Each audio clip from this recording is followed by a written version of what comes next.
বন্ধুরা, এখন কিন্তু ১২৫ দিনের কাজ শুরু হয়ে গেছে। আপনাদের যে জব কার্ডে বা ১২৫ দিনের কাজের যে আপনাদের লিস্ট আছে কিনা, কি করে চেক করে নিবেন? চলুন আজকের ভিডিওতে আপনাদেরকে দেখিয়ে দেব যে ১২৫ দিনের যে জব কার্ড আছে আপনাদের, আপনাদের নাম আছে কিনা না কাটা পড়ছে। চলুন কি করে চেক করবেন আজকের ভিডিওতে সম্পূর্ণ স্টেপ বাই স্টেপ দেখিয়ে দেব। সবচেয়ে প্রথমে আমরা চলে আসবো গুগলে সার্চ করবেন জব কার্ড ডাউনলোড। ঠিক আছে, সার্চ করার পরে দেখতে পাচ্ছেন প্রথম অপশনটা চলে আসছে, তো আপনারা এখানে ক্লিক করে দিবেন।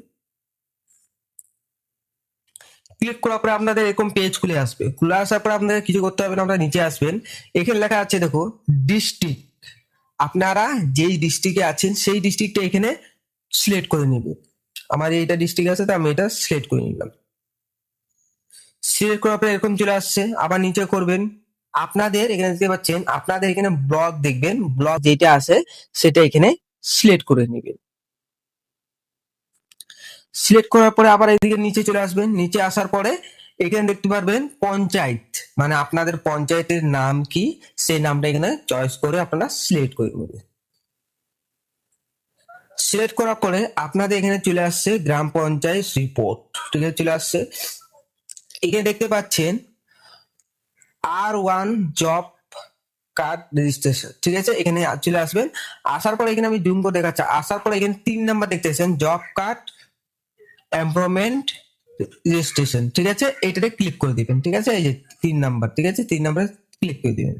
কিন্তু আপনাদের যে জব কার্ডের নামটা আছে 2026 বা 2027-এর কিন্তু লিস্টটা সম্পূর্ণ চলে আছে। আমি কিন্তু হাইলাইট করে দিয়েছি, কোনো রকম এটা দেখানো যাবে না এই কারণে কিন্তু হাইলাইট করে দিয়েছি। কিন্তু আপনারা খুব সহজেই কিন্তু স্টেপ বাই স্টেপ ভিডিও দেখে নিয়ে আপনারা চেক করে নিতে পারবেন।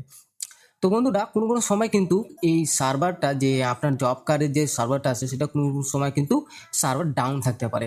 আপনার কোনো সার্ভার ডাউন থাকলে কিন্তু একদিন পর বা দুদিন পরে আপনারা খুব সহজে তো করে নিতে পারবেন। তো বন্ধুরা, আজকের ভিডিওটা আমি এখানেই শেষ করলাম।